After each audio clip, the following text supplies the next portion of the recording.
Hello, hello, hello, good people. Hello, good people. I am Dr. Holly Kelly, and this is Dr. Kelly's Perspective for a terrific Tuesday, May 19th. And that's what this is. This is just my perspective on a few lanes of life. Just a different way of looking at something. Hey, Kimberly. Hey, Miss Kim. So I have a few passion lanes, a few passion zones that I give my perspective on because I am passionate about them. One of which is leadership. And I say that because, Evangelina, you can appreciate this, because I was groomed professionally with phenomenal leaders. I will say, you're talking about one blessed sister. I love being an active duty Marine, and it's not a bragamony, it's just what it is. I was a very, very good Marine. Loved my Marines, and that showed up in how I treated them, what I demanded from them, my level of expectation for them, the standards that I set for them. It showed up in that.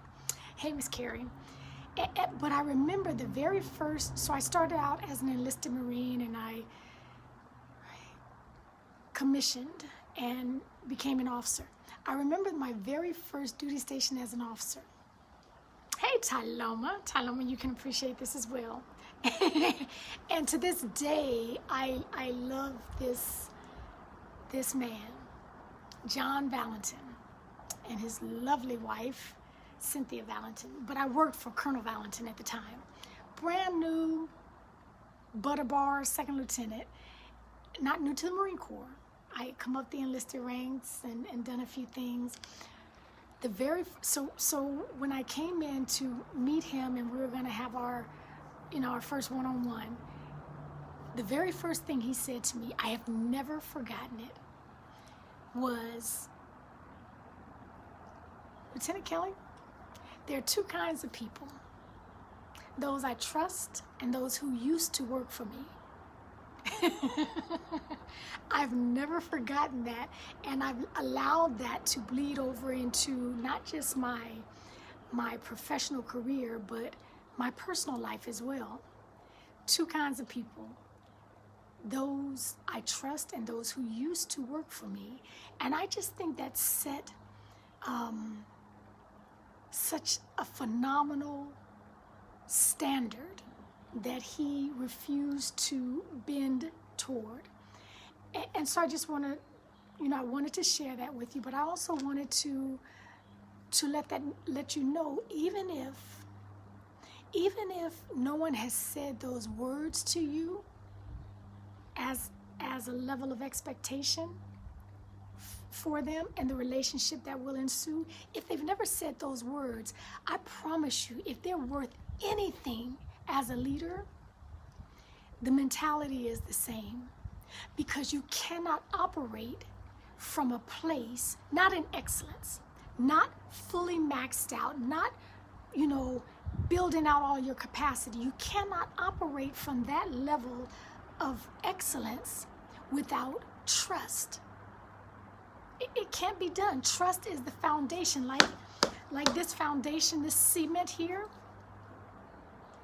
If you don't have that as a foundation, the relationship is going to be rocky, and therefore everything that springs forth from the relationship will be on flexible, relative ground. Sometimes, depending on who the person is, then I'll let them get away with it. Sometimes, depending on what I know about them, I'll let them pass. That's flexible. And though you need to take into consideration real life that people are going through, if you don't have a solid foundation of integrity and trust, even if it reaches the relationship, the entity, the business, the school, the church, the company, the team, the family, even if it reaches a certain level of what others would deem, oh my goodness, that's so wonderful, and did you see how well they're doing, and they're successful, and did you see what the profits were last quarter? Even if you can do all that, I promise you, you are not tapped out for what could be had there been a solid foundation of respect. So that's the first part of it. Hey, Ebony. And then as a leader, as a person of influence, if you do not have that foundation of trust, why are we still working with each other? Why are we still dealing with each other? Because that's wasting time. If I cannot trust you,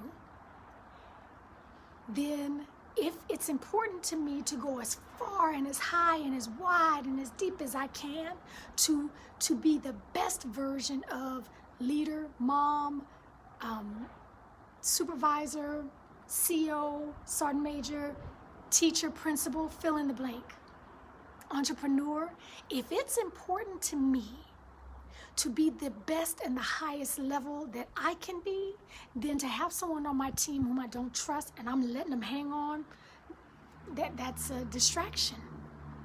That's a distraction. So either you're going to build the trust, rebuild the trust, or my question is, why are you still hanging on? Why are you still here? Why are you still part of what I'm leading?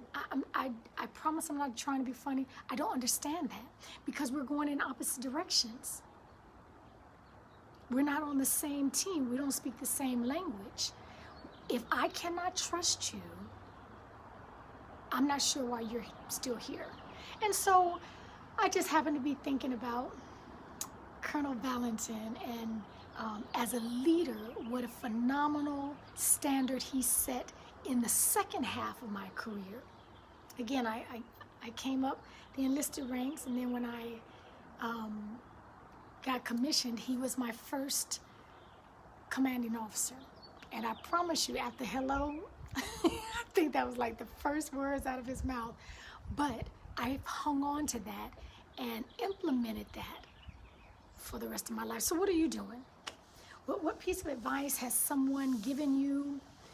What standard has been set that you not only live by, but you pass on to others? I agree, Marsha, it's an impossibility. It's a raggedy and a weak, fluid foundation without it. And I go back to the second part of that question, why are you here? He said, two kinds of people, those I trust and those who used to work for me. Thank you, Colonel Valentin. Okay, so I appreciate you. Much love, tremendous respect.